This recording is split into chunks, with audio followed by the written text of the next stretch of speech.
Welcome, Law Nation, to a new episode of the Passive Income Attorney Podcast. As always, I hope you're having a fantastic week. When you have a moment, please go check out escapethebillable.com and snag our free passive investing guide. It is absolutely free. You've got nothing to lose, guys. Go check it out. Have you ever wondered if you should incorporate a company to start your side hustle or to invest in real estate? Many of us may not even know where to start. Today, we welcome attorney Jeffrey Love to the show, where he'll discuss the 5 W's you absolutely need to know before starting a business. Jeff is a partner at Gibbs Guyton in Los Angeles and shares his law school alma mater with yours truly as a University of San Diego grad. He has extensive experience in all things real estate and corporate. All right, let's get going. This is the Passive Income Attorney Podcast, where you'll discover the secrets and strategies of the ultra wealthy on how they build streams of passive income to give them the freedom we all want. Attorney Seth Bradley will help you end the cycle of trading your time for money so you can make money while you sleep. Start living the good life on your own terms.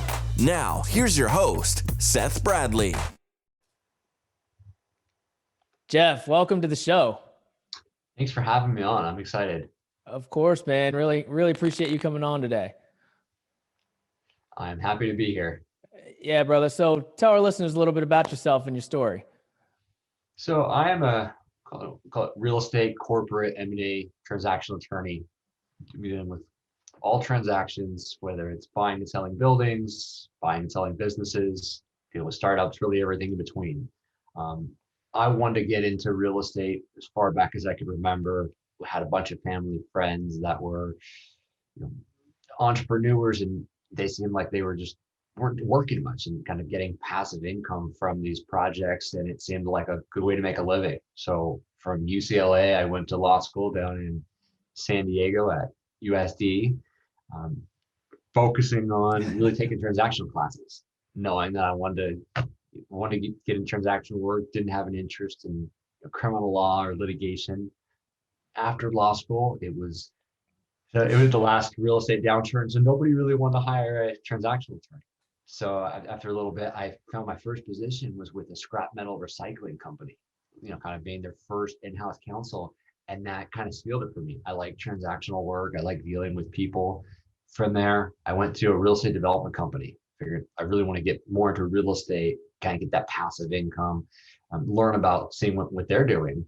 And I was there for about a year. It was a terrific experience, and realized, I don't really need to be the entrepreneur myself. I kind of like being in behind the scenes and helping different clients of different sizes, working on different transactions. So I left the one client, which was the company I was working for, and joined Gibbs Guyton, where I am now. And I help startups through Fortune 50 companies with real estate work, with corporate work.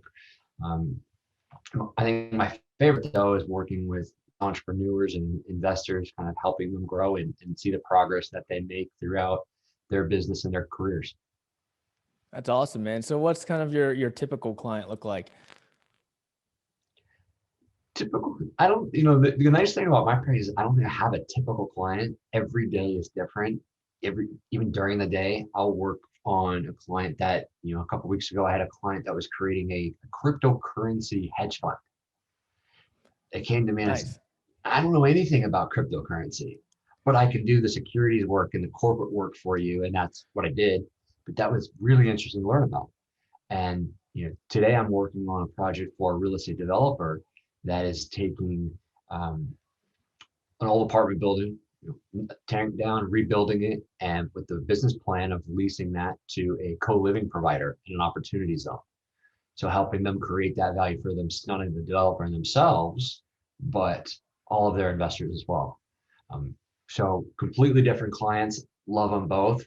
But I think my favorite type of client is, those earlier on stage companies where they grow and they don't necessarily have all the pieces figured out yet, and to see them grow from an idea into a full-fledged business and see the mistakes they've made along the way and learning and sometimes it doesn't always happen. Hey Jeff, You're right about that.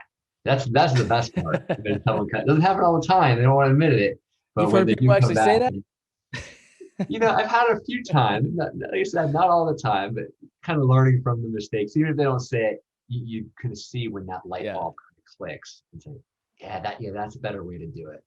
Yeah. Yeah. Well, that's cool. You do both corporate and real estate. So you can get a wide swath of different types of entrepreneurs and people that are investing and, in business, man.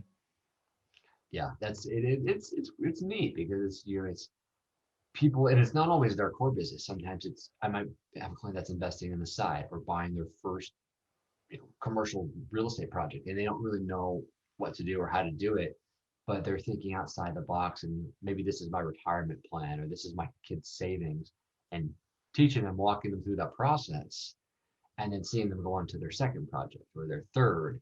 To me, that's the exciting part. Could kind of see them grow and get them get that kind of extra cash flow and start these new businesses. Yeah. Yeah. Now, are you an investor yourself? I am. I wasn't always, but I've kind of taken my hint from my clients, and my wife and I, we bought our first apartment building about 2 years ago. Completely different investment strategy than most, but ours is not about cash flowing as much as it's 2 blocks from the beach. It's for our kids one day. So, we're just buying it. We're letting it sit with, a residential mortgage, 30 years. And one day our kids will have this great property that hopefully appreciates. And in a few years, it will start cash flowing better and better. And hopefully we'll be able to take that and buy another one and go from there. Yeah. When you buy a property that close to the beach, it should appreciate. Appreciate it. And it's for me, it's buying something in an area that you understand. It's 10 minutes from my house, can use the same vendors for plumbing issues and electricity. So I know, and I know kind of what things rent for because I used to be a renter there. Mm-hmm. So we really understand it. And our goal is not to, cash flow or make a killing off of it, but it's to let it appreciate over time and hopefully cash flow and really leave this asset to our kids one day. And I had advice of one of my partners. She's done the same thing. We were actually able to gift part of it to my 2-year-old and 4-year-old who already own 10% of a building. I wish my parents had done that for me. Yeah, same here, man. Same here. Well, let's keep it simple. Should you form an entity to invest in real estate?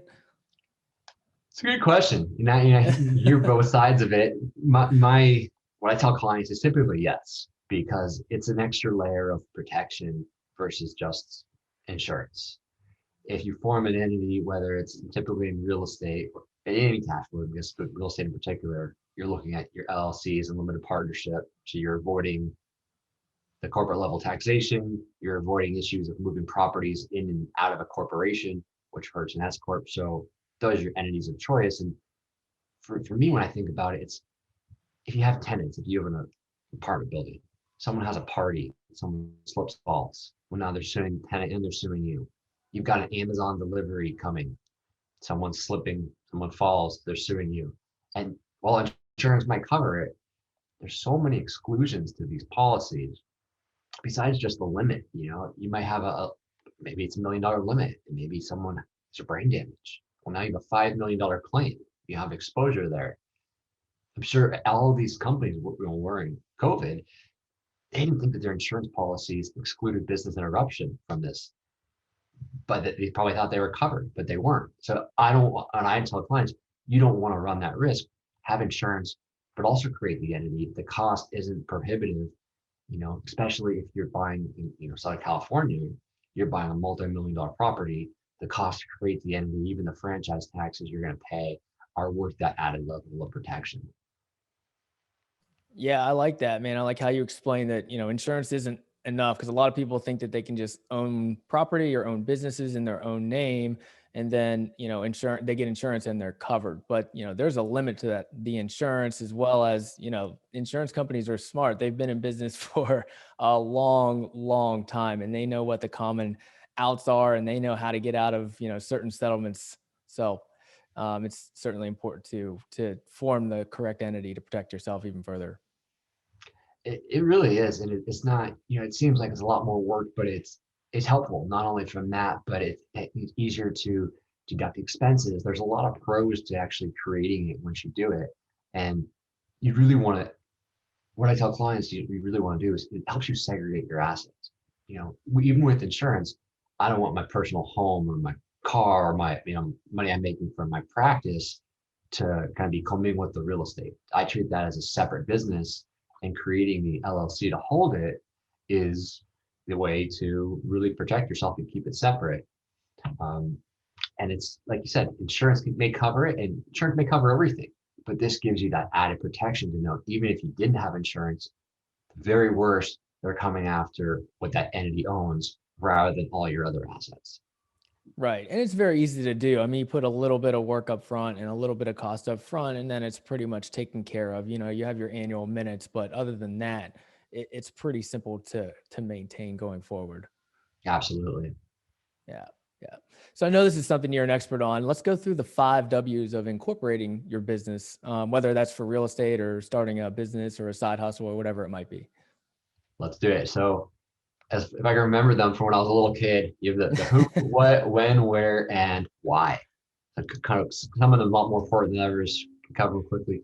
Who is really anyone that wants to protect their business. You don't want to be a sole proprietor. You want that added level of liability protection where if someone's suing you, they're going to sue your business and your other assets are segregated. The what is one of the bigger ones, and it's what type of entity should you be creating? There are benefits and drawbacks to really all of them. So you want to pick the one and talk to your advisors and consultants, not only your accountant attorney, about which is right for you. If it's an active business, you may want an S corporation because you can save money on FICA, especially if you're actively working in it and employed. But there's a limit to how many shareholders you can have. If you have a lot of investors above 100, or investor is an entity, that might not work for you. Regular corporate, your kind of C corporation, works for a lot of different businesses. You have a corporate level tax. With changes in administration, that tax may go up even more. So you want to be cognizant of that and make sure that that entity works for you. Specifically with real estate, like I said, we look at limited partnerships and limited liability companies because it's passed through.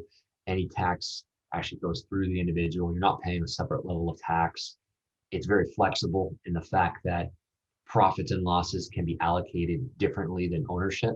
So while you may own 90% of the business, we could maybe able to split profit 50-50. And that's really valuable for real estate, especially when you're dealing with investors. So a lot of different entities out there. You want to pick the one that fits your business the best. And it's not a one size all fits. You may have 2 different real estate companies, and one's maybe a limited partnership, one's an LLC, but for different reasons. So we've covered the who, we've covered the what. When is really as soon as possible. Before you want to buy a property, you don't want to form it and have it sitting there. But at the same time, once you sign on the dotted line for a purchase agreement, even if you sign that later, we use real estate as an example, or with any business, really, you have liability for that, for indemnities, for representations. So when you sign as an individual, you're on the hook even with an assignment. So if you have the ability to create a company earlier on and use that to run your business in, the earlier really is the better way to go. So who, what, when, so we've got where and why. Where, it really depends on where your business is.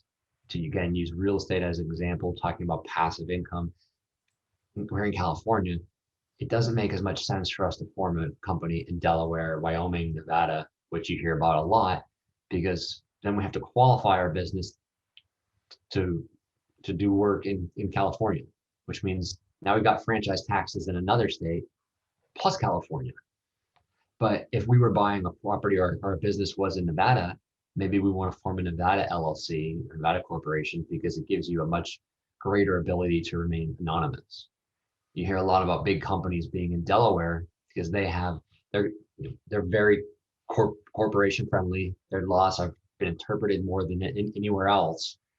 So there's a benefit to being in Delaware, especially if you're bigger, but you have to weigh all the consideration, especially money and taxes, to make sure whether that makes sense to have a Delaware LLC if you're buying real estate in California. Last one, jump into it quickly, is why is, well, mainly I want limited liability. I want to segregate my assets. I want to protect myself. I may want the ability to, market it separate from myself. It gives that kind of professional feeling. It's not Seth or Jeff's business, Jeff's taco stand. It's, you have a real name to it, which helps you with marketability, helps you, attract customers, raise investment. There are tax benefits we talk about with an S corp versus other entities. So if you want to take advantage of any of those different items, that's a reason to incorporate. There are reasons not to, whether it's it's the cost, whether you might, you're buying residential property, lender may not allow you to be an entity. You may have to get the loan in your own name. So that's a consideration at the beginning. But when you weigh all those, typically when we go over them with clients or talk to your accountant, typically organizing or incorporated, the pros of it will outweigh the negative aspects of it. So there you got it. The who, the what, the when, the where, and the why. Still a little kid. I got to count them on my fingers to be sure I don't forget. Awesome, man. You covered all 5. I counted.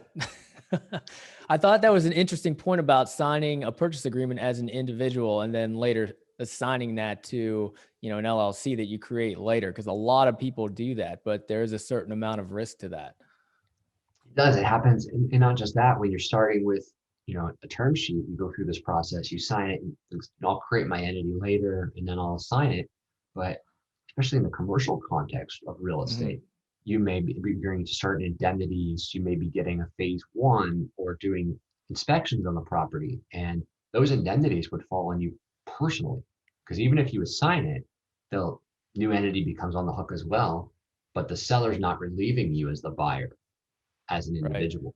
So it's something to weigh, am I creating this now? Maybe I don't use it, it doesn't go through, versus I'm protecting myself from these indemnities and these other aspects by creating it and actually entering into the contract under that specific entity.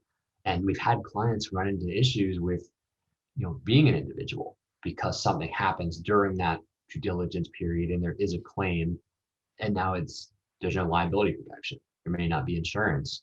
So they've ran the risk, and it ended up being on the wrong side of it. Yeah.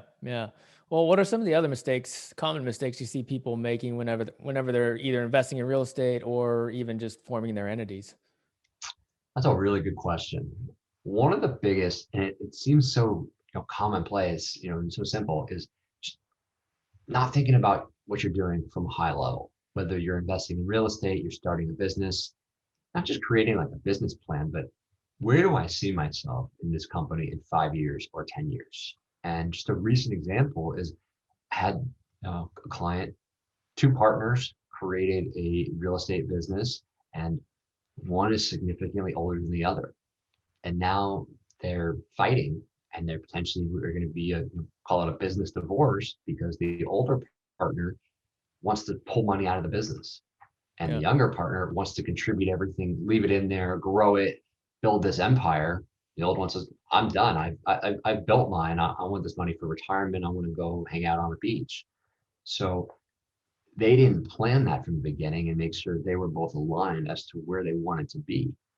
And that happens a lot, not just older and younger partners, but what are we both going to devote in terms of time to this business? Do we have another job? Is this a side business? Making sure that you're aligned with real estate.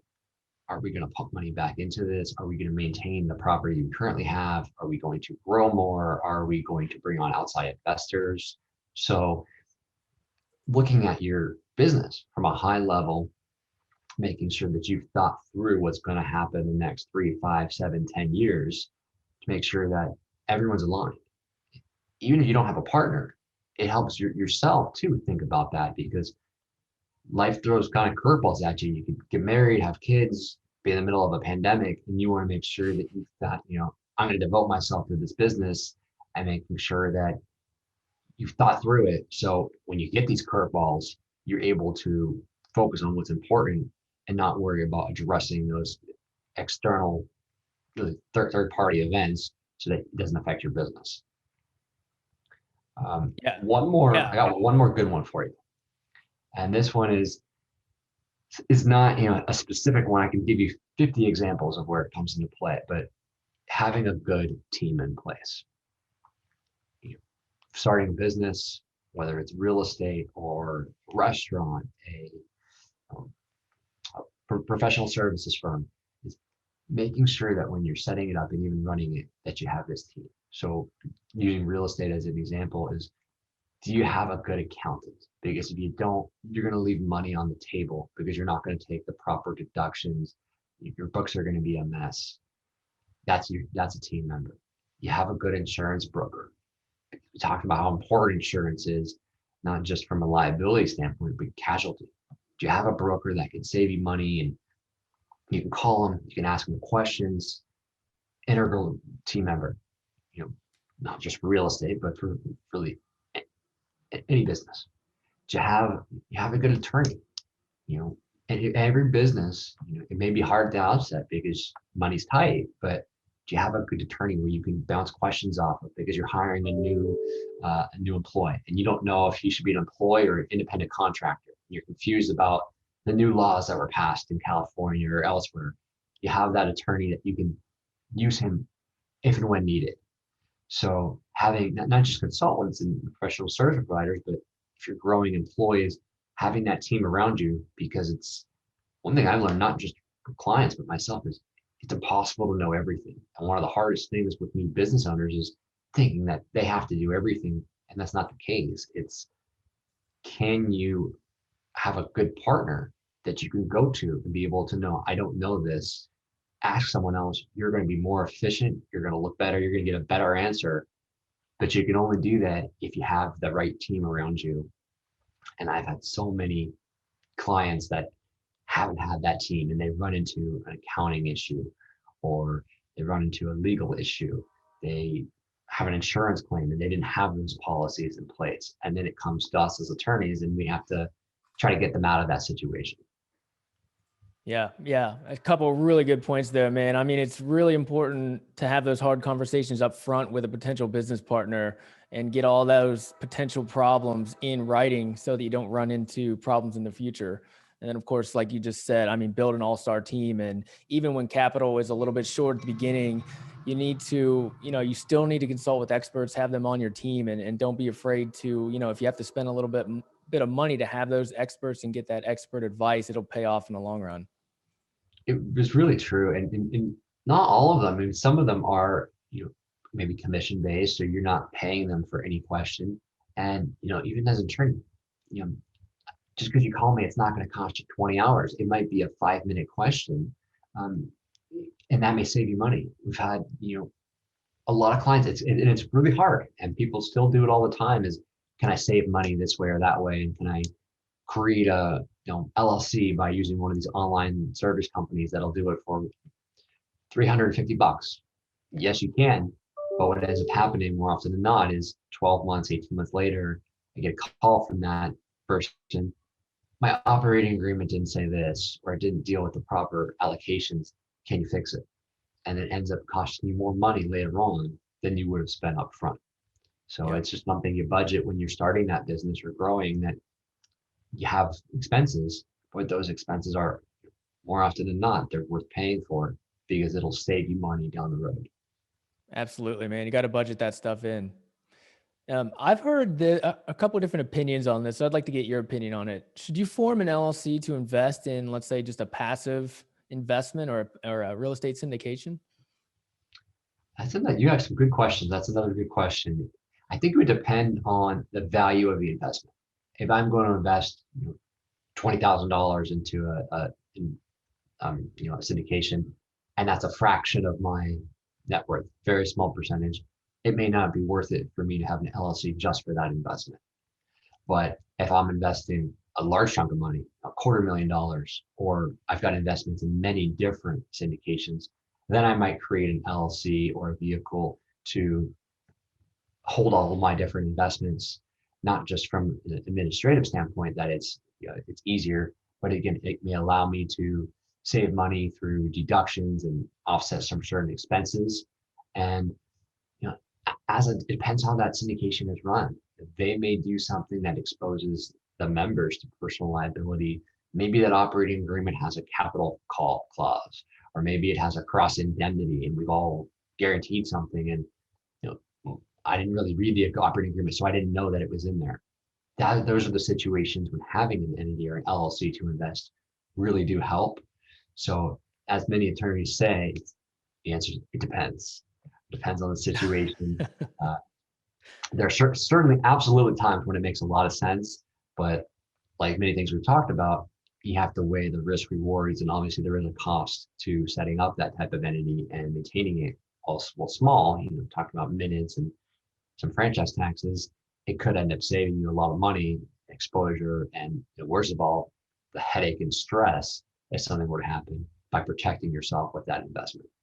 Sure. Yeah, that makes sense. I mean, so, if you're going to continue to invest, $50,000 here and you're there and, over the period of time and you have a lot of money invested, then it might make sense to look into, having an entity form just for that particular type of investment.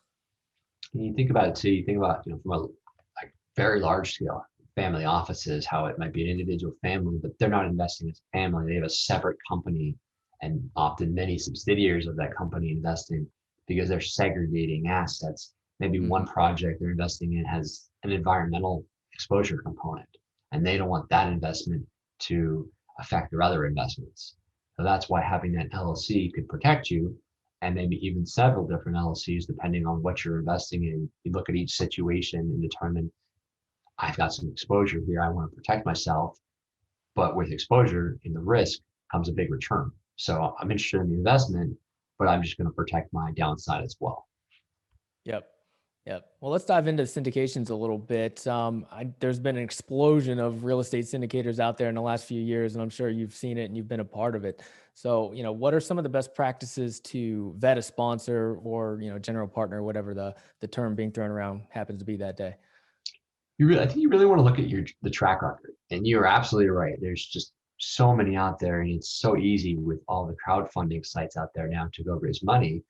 Um, and there's great sponsors, and there's ones that aren't so great, kind of put it mildly. And especially a first time sponsor, syndicator, they may run into problems because they haven't learned, they haven't gone through it. It's not to say that a subsequent project they won't hit it out of the park, but they may not know that I'm developing a building, or whether it's value out or ground up, and I've really got to keep an eye on my contractor because I don't really understand cost overruns. And I've watched a HGTV show on flipping a house, and I'm syndicating that, and I don't realize, well, I've got carrying costs that they don't necessarily show, and other expenses.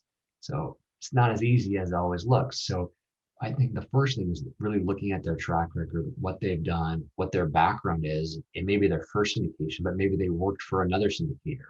Maybe they worked for a development company. So they're a lot more experienced than the accountant that wants to get into real estate and starts their first syndication. Beyond that, I really look at, when they're presenting the deal to you, how do they present it? Is it, have they prepared a private placement memorandum? Have they prepared a good summary or prospectus on this deal? Or are they just coming to you saying, hey, I'm going to buy this dirt that has a Taco Bell on it.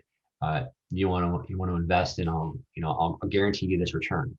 Well, me, that's a red flag for many reasons. It's not just the way they presented it, but they use the word guarantee. And that's a lot of early sponsors will use words like that. But as an attorney, when we draft these documents, that's an absolute no-no. We use words like we project and we predict and anticipate because it's real estate. You can't guarantee things because you just don't know what the market is. And a sponsor that's guaranteeing something hasn't been in the trenches. They haven't had a deal go bad, and maybe you never do, but you're lying if you've said you've never had a hiccup in a deal, and you learn from those hiccups. And certain things like that is what I'm looking for to understand. Does this person know what they're doing and being able to run this project from start to finish? So I'll look at things like that and tell the client, when you're talking to the sponsor, you want to ask them these types of questions. Yeah, totally agreed, man. What are some specific things in the legal documentation, the PPM and the operating agreement in particular, that some potential passive investors might want to look at when they're vetting a deal? I really look at the summary and look at, we talked about words like guarantee, but what are the basic business terms? And make sure what they've presented to you, whether orally or another document, is actually in these legal documents. The PPM, while it's out there, it's not always your binding document. You look at your operating agreement. So if Right. they're anticipating paying you a 8% preferred return in your PPM, take a look at the operating agreement and make sure that everything's consistent. I've had a lot of deals where one document will say one thing, one will say the other. And while it might just be a mistake, you don't want to buy a lawsuit or have to make a claim against someone if you can catch that from the outset, making sure everything's consistent. Another big item we always look for is, what's the sponsor being paid? Are they getting a portion of the upside after you get a preferred return? Is there a waterfall, or what type of split are they offering? What type of fees are there? I've seen acquisition fees, disposition fees, asset management fees, construction management fees. None of them are wrong in a sense, but you want to look at the whole picture. What is everything this person's getting paid? I've had a client in the past that ran into issues because it was it was a syndication, but it was for a development deal, ground up. And they didn't disclose all of their fees. And they didn't disclose that they were paying a development fee on a monthly basis. The investors thought it was just a portion of the profits. So there was a dispute in that. So making sure, whether you're the sponsor, just disclose everything. If the investor balks at it, they're not the right one. And if you are the investor, make sure that everything is outlined. You want to know exactly what this person's getting paid. There's no right or wrong answer as to what they are being paid. The more experienced they are, maybe they're entitled to more, or that it's a great project, but making sure you understand what they're getting.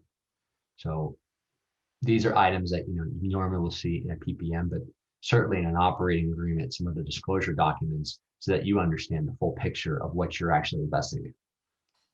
Yeah, for sure, man. And when I'm looking at a passive investment and looking at the fees that the sponsors are taking, I always like to see alignment of interest. I mean, the more aligned your interests are with the sponsors, the more they should care about the deal, the more they want to see the success of the deal long term. And I think that goes a long ways in, the total success and outlook of the project. That's a great point. And the other point, kind of ancillary point to that is, the phrase, do they have skin in the game? Yeah. Are they just raising money from everyone else, or they actually have put their own money at risk in this deal? To me, that's an important one, because if they have money in it too, their interests, are aligned, like you said, rather than I'm raising $1 million and I've got $100 in this deal. To me, a lot of times that's a red flag, because they don't have any exposure. If it goes badly, they don't make money, but they haven't lost anything. Right. Right. Let's switch gears for one last question, because I think this would ring true with a lot of our listeners. And I was thinking about it the other day, is how do you deal with, freeloaders, or, let's say Uncle Ned asking you for free legal advice, or for some of our physician listeners, why does my leg hurt? How do you deal with that? Do you get a lot of that on a daily basis? We do. It's especially with new potential clients. I've got a folder. I took the name from one of my partners. It's the uh, acquired but not hired, is what we call the folder. And the client comes in, asks you a bunch of questions. You talk to them for 30 minutes, and I'm going to sign up. Here's a retainer. You never hear from them again. So Yeah. what we try to do is, free consultations is I feel it's kind of more of a thing of the past. If someone calls, I want to be there, I want to be present, answer some questions, and show them that we're the right person for them. Because there's a lot of other attorneys that do the same thing. There's competition in every industry. So you want to show them that you're not only a good fit personality wise and they can trust you, but that you have the expertise they're looking for. So I can't say, until a client comes in, sorry, I can't talk to you, sign my retainer, give me $5,000, and then they'll answer your questions. But what I do try is put a limit on it. I'm not going to sit there talking to the client for an hour and say 15 minutes, this is what I think you should, probably would do. This is some of the strategy, but not give them everything. It's 50% of what's there. And if you want us to do the work, I'd be happy to. Let's get you set up as a client. So it's kind of a mix between, giving them all the free advice or nothing. It's that little bit of a tease to come in and show you that we are the right fit, but we're a service provider. We're paid, for our time. if you want us to work on your project, then we do need to set you up as a client. Yeah, maybe give them a little bit of the what, but not the how. Exactly. And Yeah. it's a function of the business, it's people do it, it happens, it happens I'll say every week, but every month you get someone like that that's coming in, and sometimes it's not their attention. They may Right. want to come in as a client and they're asking you some questions and they're fully intent to do it, but then they just disappear. And you haven't even given them that much free information. But setting up a client is even expensive, as attorneys with paperwork and running conflicts and preparing an engagement or retainer letter. It takes a lot of time, and you send it out and then you don't hear from them, and it's frustrating, but you never know. People do come back as well. I've had clients disappear for potential clients disappear. A year later, they come back, and now we're working with them. So hence the acquired, but not hired. All I those like, notes go into I that like folder. that. I like that. I might start one of those folders too. It's time for the Freedom Four. Jeff, let's jump into the Freedom Four. So what's the best thing you do to keep your mind and body healthy? It used to be taking some time to myself, driving to work and listen to podcasts, just kind of decompress. Now that I'm at home, I've kind of lost that, lost the commute, which people say, Yeah. you miss your commute, but kind of, because that was my free time. Now I try to just take, 15 minutes here and there for, got little kids, so just myself, kind of organize my thoughts. And it helps just separate work and home, and keeps me motivated and keeps me going. There you go. Yep. Got to take a few breaks here and there, man. In an alternative universe where you weren't involved in the law, what would you be doing? I would be a business owner for sure. Like, I advise them, and like I said, I like being behind the scenes, but I'm also envious of, the risks, the reward, kind of running that business. Your success rides on your own merits. It's you're pushing that business forward. I don't know what it would be, but I'd definitely be, hopefully the owner running some type of small, medium-sized business. I like that, man. Maybe you'll do it anyways. Maybe I'll do it anyways. Another side hustle. Yep. There you go. Where were we at 5 years ago, and where do you see yourself and your business 5 years from now? 5 years ago, I was an associate at Gibbs Giddens, hoping to become partner one day. Now I'm partner at the firm. Just hope to continue to grow the business, help more clients grow their businesses, and on the side note, hopefully grow my real estate business from a personal standpoint as well. Take down another apartment building or another acquisition or two. Yeah, cool, man. Well, I know that you're just getting started with the real estate investing, and cash flow isn't, too high right now, but, how have you seen passive income change your client's life and made it better?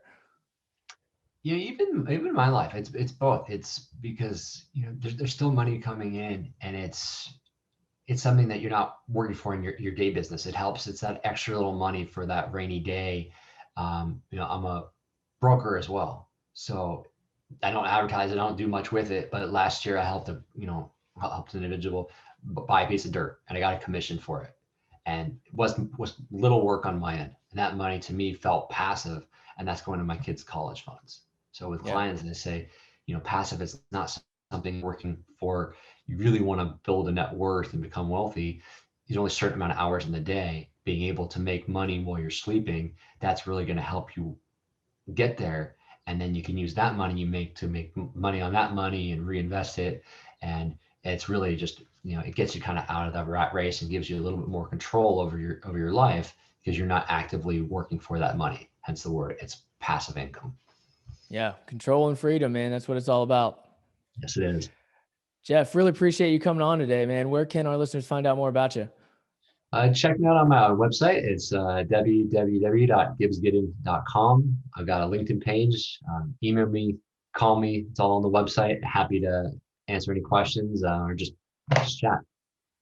All right, brother. Appreciate it. Talk soon. Thanks for having me on. All right, fellow Torero, Jeff Love. Jeff really broke down the things that we need to be thinking about before starting our own legal entity, and specifically the 5 W's. It's best to get all of our ducks in a row up front, so that we can hit the ground running with our new businesses and investments and set ourselves up for quick success. Now, if you want to take your passive investing to the next level, I want to invite you all to go to escapethebillable.com and get our free copy of our newest passive investing guide. Until next time, celebrate the journey. Thank you for listening to the Passive Income Attorney Podcast with Seth Bradley. Do you want more ideas on how to generate multiple streams of passive income? Then jump over to passiveincomeattorney.com for show notes and resources. Then apply for the private Facebook community by searching for the Passive Income Attorney on Facebook. And we'll see you on the next episode.